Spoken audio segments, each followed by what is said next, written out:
Hey everyone, I'm here today to take a look at the Jurassic World Hammond collection Dimetrodon from Mattel.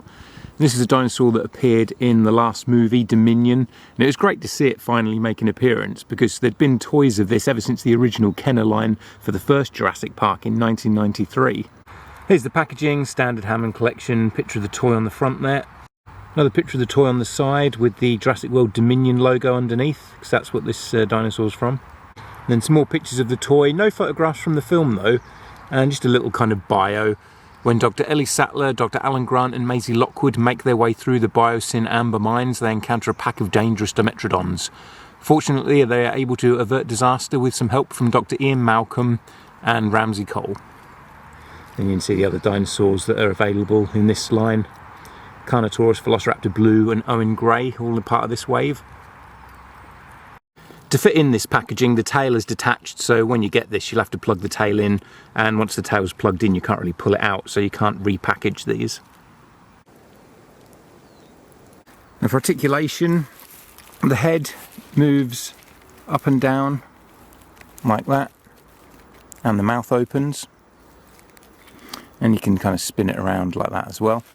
The legs go out to the side and forward and backwards on kind of a ball joint, and you've got that at the elbows as well. But the front legs don't have any articulation at the wrist / ankle there, and they're sculpted in a way that the leg on the left side is kind of stretching forward a bit, but the leg on the right side is bent at more of an angle, so really that foot would be kind of always back and the left foot always forward, if you see what I mean there.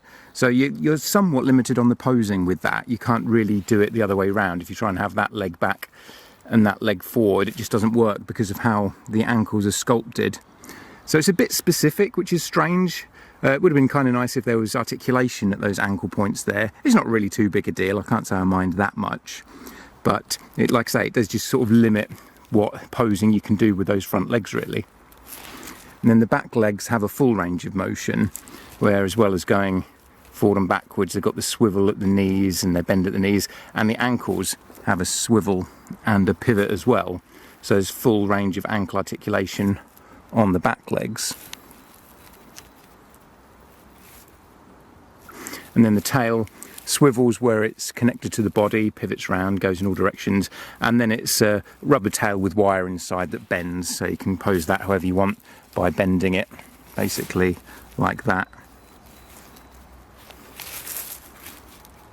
It's got a mostly grey colour scheme, kind of darker along the top there and lighter as it goes down towards the belly, and then there's a creamy colour underneath.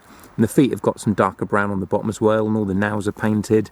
Teeth are all painted, and inside of the mouth, if you can see, is the pink tongue.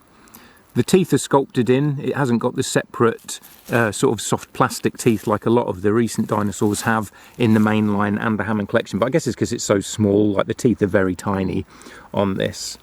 So they're just sculpted in to the same plastic as the rest of the head and skull. And then this really nice red frill on the back with some kind of stripes going along.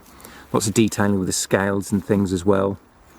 And there's some detailing on the chest of the ribs and that, very nice. And it does look a bit different from the regular retail Dimetrodon. There is more detailing on this, which you'll see when I do the comparisons. If I bring in, here's the regular Dimetrodon, which is a bit bigger. This Hammond collection one's kind of slightly smaller in its proportions, like the head's a bit smaller. They're roughly the same size in general. This Hammond collection one has a longer tail, but the mainline one has a bigger head. They've got a very similar coloured frill there, but this one has it kind of speckling upwards rather than stripes along there. They look pretty good together though still. And here it is with the battle damage Dimetrodon, the regular Dimetrodon, and then the Hammond one. Now this new one is more accurate to how it looked in the movie, but I kind of wish they were all the same colour scheme, because he stands out a bit being grey when the other two are green. But they've all got the red frill on the back at least, for a bit of uniformity. And here it is with the original Dimetrodon from the 1993 Jurassic Park toy line that Kenner made. And I always love this Dimetrodon. It's not that accurate to how they looked in real life. It's got a very pointy snout, but it's still cool looking. And you know, I'd never heard of Dimetrodon before I got this toy, but Maybe just because of nostalgia, I've always been very keen on it. It's just a cool looking creature. Technically not a dinosaur, but still a cool looking prehistoric creature, you know, slightly crocodile looking, just with a smaller snout and then the big frill on the back. But it's nice that they finally included it in the movies. And I'd like to think it was because of the toy being in that original Jurassic Park toy line from Kenner that they included it in the movies eventually. That they knew there was a level of nostalgia and affection people had for it. But I just wish it had been used better, because I really didn't like Dominion. But, you know, maybe we'll see it in the Chaos Theory cartoon that's coming out in a few weeks. Just to give you some idea of the size, you can see they're all pretty much the same length. You've got the mainline Dimetrodon, Hammond collection and the Kenner one. So they all scale up pretty well with each other, all pretty much the same size. I like that the Kenner one scales up with these new ones. Even though the Kenner toys were a larger size scale, the Dimetrodon luckily kind of matches up with these. So even though the detailing on that Kenner one looks different, you can just have it in the background, and it still looks kind of cool with these, just to build up a bigger family of Dimetrodons.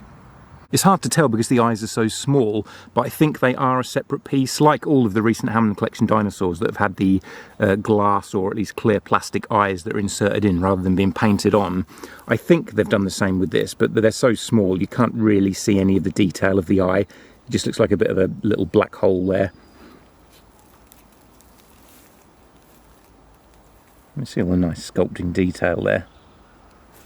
I'll turn it around so you can see the other side. The funny thing with this original Dimetrodon is that if you look at the numbering, it's JP1. So this is technically the #1 first ever Jurassic Park toy of a dinosaur or prehistoric creature. So I feel like Dimetrodon does have a special place in the Jurassic Park franchise toys. I mean, you'd think T-Rex or Velociraptor would have been #1, but maybe they didn't put too much thought into it. They just kind of slapped a #1 on whatever dinosaur came off the production line first. Thanks for joining me for this look at the Hammond Collection Dimetrodon. I hope you've enjoyed it, and I'll catch you again soon.